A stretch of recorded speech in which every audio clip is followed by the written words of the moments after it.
আল্লাহ তাআলা বলেন, পৃথিবীর মানুষেরা রে, আকাশের মধ্যে যেই বিজলি দেখা যায়, যে আলো দেখো, বিদ্যুৎ চমকায়, এটা আমি আল্লাহ তাআলা তৈরি করি। এবং এই যে ঘন মেঘ দেখতেছো, এই মেঘও আমি আল্লাহ তাআলা তৈরি করি।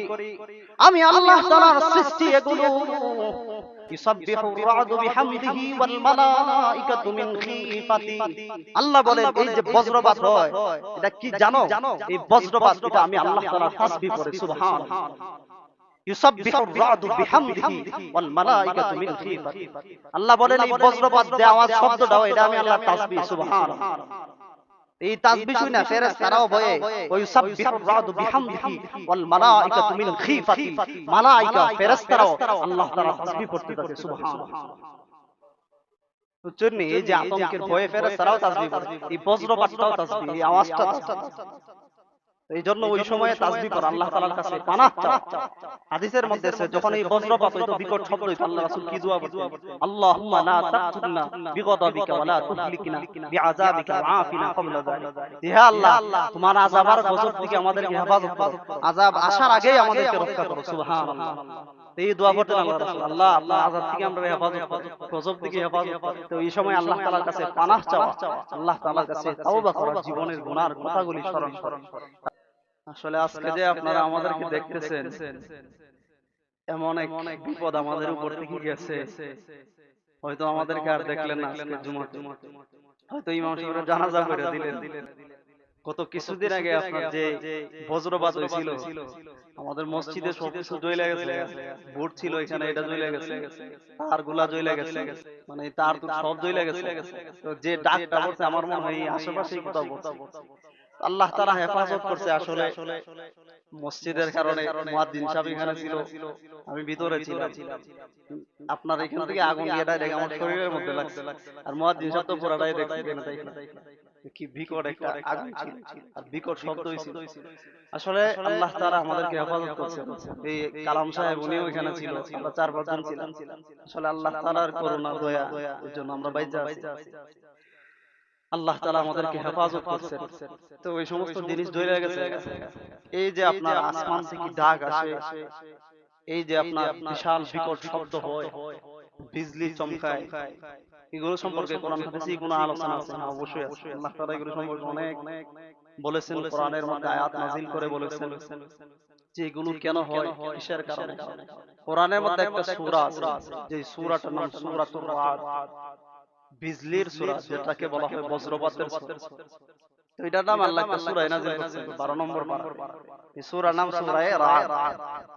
আল্লাহ তাআলা এই সূরার মধ্যে বলেছেন যে কেন এই বিকট শব্দ হয়, বিজলি চমকায়, মানুষ মারা যায়।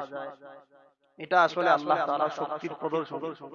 আল্লাহ তাআলা যে কেমন ক্ষমতাওয়ালা, এই ডাকের মাধ্যমে, এই বিজলির মাধ্যমে, বিদ্যুতের মাধ্যমে আল্লাহ তাআলা এটা বুঝাইতে চায়। দেখো, আমার একটা সাধারণ একটা ডাকের শব্দ যদি এমন হয়, তাহলে আমি আল্লাহ তাআলা যদি আরো বিকট শব্দ দেই, সমস্ত মানুষ এমনি মারা যাবে। এই ডাকের শব্দ শুনে অনেক মানুষ মারা যাবে। আল্লাহ তাআলার এমন ক্ষমতা, ওয়া হুয়া শাদীদুল মিহা, পরাক্রমশালী, মহা শক্তিশালী হলেন রব। আল্লাহ তাআলা বহু জাতির এই ধরনের বজ্রপাত দিয়ে সেরা ধ্বংস করে দিয়েছে। সালেহ আলাইহিস সালামের এক জাতি ছিল, সালেহ আলাইহিস সালাম, তিনি আল্লাহর নবী ছিলেন। নবী যখন উম্মতদের কাছে দাওয়াত তুলে ধরছেন যে তাওহীদের দাওয়াত, এক আল্লাহকে বিশ্বাস করো, তখন এরা কি বলছে জানেন? নবীরে বলে যে আল্লাহরে দেখায়া দেন, এরপরে বিশ্বাস করো, না দেখলে বিশ্বাস করো। যখন এরা এই সমস্ত নাফরমানি করেছে, আল্লাহ তাআলা আসমান থেকে এই ধরনের বজ্রপাত দিয়ে, বিকট শব্দ দিয়ে সবগুলারে ধ্বংস করেছে। তো এরা নাফরমানি করছে, তার মানে এটা আসমান থেকে গজব। আল্লাহ তাআলা বহু জাতির ধ্বংস করে দিয়েছে। মুসা আলাইহিস সালামের জামানায় কিছু উম্মত ছিল এই ধরনের তেরা, প্রায় 70 জনের মতো। এরাও এই ধরনের আপনার নাফরমানি করেছে। আল্লাহ তাআলা এগুলারও এই ধরনের বজ্রপাত দিয়া, বিশাল মেঘ দিয়া সেটা আল্লাহ তাআলা ধ্বংস করে দিয়েছে। তো তার মানে এটা আযাব, আল্লাহ তাআলা বুঝাইতে চাইতেছে আমি আল্লাহ তাআলার ক্ষমতা। তো আলহামদুলিল্লাহ, শুকরিয়া আদায় করতেছি আল্লাহ তাআলা আল্লাহর এই আযাব থেকে আমাদেরকে রক্ষা করছেন, হেফাজত করছেন। না হইলে হুজুরে আর পাইলেন না। হুজুরের লাগে দোয়া করেন, যদি আমি কোনো সময় মারা যাই, আপনার জীবনের তো কোনো গ্যারান্টি নাই, আমাদের এখানে ছিলাম, যদি কখনো মারা যাই সামনে, আল্লাহ তাআলা যদি হায়াত না রাখে, আমার জন্য দোয়া করেন। সূরা ফাতিহা একবার পড়া, সূরা ইখলাস পড়া, জানাজাতে জানা না জানা আমার লাগে দোয়া করেন সবাই। করবেন তো ইনশাআল্লাহ? আপনার লাগে আমি সবসময় দোয়া করব ইনশাআল্লাহ। তো আল্লাহ তাআলা আমাদেরকে হেফাজত করেছেন আলহামদুলিল্লাহ। তো এই বজ্রপাত সম্পর্কে আল্লাহ তাআলা বলেছেন কোরআনের মধ্যে, এটা দিয়ে আল্লাহ তাআলা মানুষকে আঘাত করেন, মৃত্যু দেন। তো মৃত্যু তো এমন চির এক সত্য, যেটা প্রত্যেক প্রাণীকেই মৃত্যুর স্বাদ গ্রহণ করতে হবে। আল্লাহ তাআলা বলেছেন কোরআনের মধ্যে, জায়গা নির্ধারণ করে দিয়েছেন, সময়ও নির্ধারণ করে দিয়েছেন যে কে কোন সময় মরবো। লিকুল্লি উম্মাতিন আজাল, ইযা জাআ আজালুহুম লা ইস্তাখিরুনা সাআতান ওয়া লা ইস্তাকদিমুন। যে আমি আল্লাহ তাআলা সময়ও নির্ধারণ করে দিয়েছি, জায়গাও নির্ধারণ করে দিয়েছি, কোন ব্যক্তি কোন জায়গাতে মারা যাবে। দেখেন অনেকেই প্রবাসে থাকে, প্রবাসে মারা যায়। এই যে গত কয়েকদিন আগে, গতকালকে না তার আগে দেবপুরের এক ব্যক্তি মনে হয় প্রবাসে ছিল, মারা গেছে গতকালকে না। আচ্ছা আচ্ছা আচ্ছা, এই যে দেখেন উনি প্রবাসে মারা গেছে। আসলে মানুষের জায়গাও নির্ধারণ করা থাকে, কোন জায়গাতে মারা যাবে। আমার যদি মৃত্যু এখানে লেখা থাকতো তাহলে আমি এখানেই মরতাম। সময়টা কিভাবে নির্ধারণ করা আছে আর জায়গাটা কিভাবে নির্ধারণ করা আছে, আল্লাহ তাআলা তো কোরআনে বলেছেন লিকুল্লি উম্মাতিন আজাল, যে সময় নির্ধারণ করা এবং জায়গাও নির্ধারণ করা। একটা ঘটনা শুনলেই বুঝবেন যে কোন ব্যক্তি কোন জায়গাতে মারা যাবে এটাও লেখা আছে। একবার আল্লাহর পয়গম্বর সুলাইমান আলাইহিস সালাম, তিনি আল্লাহর জলিলুল কদর নবী ছিলেন। আল্লাহর পয়গম্বর সুলাইমান আলাইহিস সালাম আল্লাহর একজন জলিলুল কদর নবী ছিলেন। সুলাইমান পয়গম্বরকে আল্লাহ তাআলা এমন ক্ষমতা দিয়েছিলেন, গোটা পৃথিবীর রাজত্ব আল্লাহ তাআলা সুলাইমান আলাইহিস সালামকে দান করেছিলেন। পৃথিবীর এক প্রান্ত থেকে আরেক প্রান্তে বাতাসের সাহায্যে সুলাইমান নবী চলে যান। আল্লাহ তাআলা সুলাইমান নবীকে এমন ক্ষমতা দিয়েছেন, বাতাস সুলাইমান নবীর কথা শুনতো, পিপিলিকাগুলি সুলাইমান নবীর কথা শুনতো, মাছে নবীর কথা শুনতো, উড়ন্ত পাখিগুলি সুলাইমান নবীর কথা শুনতো। এমন আধিপত্য আল্লাহ তাআলা সুলাইমান নবীকে দান করেছিলেন। সুলাইমান নবী তিনি দিনার মন্ত্রী সবাই বসে আছে, সংসদ ভবনে বসে আছে, সংসদে বসে মন্ত্রীদের সাথে পরামর্শ করছে। এই অবস্থাতে মালাকুল মউত আজরাইল চলে আসছে মানুষ রূপে। আসার পর সুলাইমান নবীর সাথে কথা বললেন, কথোপকথন করলেন। তখন সুলাইমান নবীকে জিজ্ঞাসা করলেন মালাকুল মউত আজরাইল, হে পয়গম্বর, এই যে ওইখানে ওই লোকটা দেখা যায় সে কে? তখন সুলাইমান নবী বলেছে, সে আমার ওজির, আমার মন্ত্রী, এখানে আমার মন্ত্রী পরিষদের একজন মন্ত্রী সে। তখন মালাকুল মউত এই কথাবার্তা বলার পর এখান থেকে চলে গেছে। মালাকুল মউত সুলাইমান নবীর কাছ থেকে চলে যাওয়ার পর এবার সুলাইমান আলাইহিস সালামের মন্ত্রী সুলাইমান নবীকে গিয়ে জিজ্ঞাসা করে, এ পয়গম্বর সুলাইমান, একটু আগে যেই লোকটা এসেছিল সে কে? সুলাইমান আলাইহিস সালামকে গিয়ে জিজ্ঞাসা করতেছে মন্ত্রী, একটু আগে যে আপনার কাছে একটা লোক ছিল কথা বলছে আপনার সাথে, উনি কে? তখন সুলাইমান আলাইহিস সালাম বলেন, হাদা মালাকুল মউত আজরাইল, উনি ছিলেন আল্লাহর ফেরেশতা মালাকুল মউত আজরাইল। সুবহানাল্লাহ। তো এই কথা বলার পরে মন্ত্রীর ভিতরে আপনার বাড়ি মারছে, আমার দিকে দিকে তাকাইছিল, আমার মনে হয় সময় নাই, মন্ত্রীর ভিতরে একটা সিবা মারতে। সুলাইমান নবীর মন্ত্রী বলতেছে যে ওই লোকটা মালাকুল মউত আজরাইল ছিল। তখন সুলাইমান নবীরে বলতেছে, হে পয়গম্বর সুলাইমান, আপনি একটু বাতাসকে বলে দিন আমাকে যেন ফিলিস্তিন থেকে, সুলাইমান নবীর রাজত্ব ছিল ফিলিস্তিনের জেরুজালেমে। সুলাইমান নবীর মন্ত্রী বলে, পয়গম্বর সুলাইমান, আপনি একটু দোয়া করে দেন আমি এখান থেকে যেন হিন্দে, মানে হিন্দুস্তানে, ভারতে যেন চলে যাই, দ্বীপের মধ্যে বা কোন জায়গাতে হিন্দুস্তানে যেন আমি চলে যাই। এবার সুলাইমান আলাইহিস সালাম বাতাসকে হুকুম করলেন। এবার সুলাইমান নবীর কথা অনুযায়ী ওই মন্ত্রীকে হিন্দুস্তানে পৌঁছে দিয়েছে, ভারতে। এখানে আনার পর সুলাইমান নবীর মন্ত্রী তাকায়া দেখে যাকে ওই মন্ত্রী সবাই দেখেছিল এখানেও হাজির। সুবহানাল্লাহ, মালাকুল মউত এখানে মুহূর্তের ভিতরে চলে আসে। তারপর সুলাইমান নবীর সেই মন্ত্রীকে তার রূহ কবজ করলেন, তার জান নিয়ে নিলেন, কবজ করলেন। কবজ করার পর আবার সুলাইমান নবীর কাছে চলে গেছে মালাকুল মউত আজরাইল। সেখানে যাওয়ার পর সুলাইমান নবী বলতেছে যে কি হয়েছে, বলে যে আপনার এখানে যে মন্ত্রী ছিল তার রূহ কবজ করে আসছে। আমি তাহলে প্রথমে এখানে আসছিলাম, প্রথমে আসার পর আমি দেখি তার ঠিকানা যেটা ছিল, সে যেই জায়গাতে মরবে, যে অ্যাড্রেস দেওয়া, যে ঠিকানা দেওয়া, এটা তো ছিল হিন্দুস্তান। আমি আয়সা দেখি এটা ফিলিস্তিন। আমি তো আয়সা দেখতেছি আপনার মন্ত্রী সবাই মিলতেছে না তো ঠিকানা অনুযায়ী, অ্যাড্রেস অনুযায়ী। তার মৌ তো ওইখানে লেখা, তারা দেখতেছি এখানে। তারপরে দেখলাম ওই মন্ত্রী আপনার কাছে এসে বসলো, বললো যে আপনি দোয়া করে দেন আমি যেন হিন্দুস্তানে চলে যাই।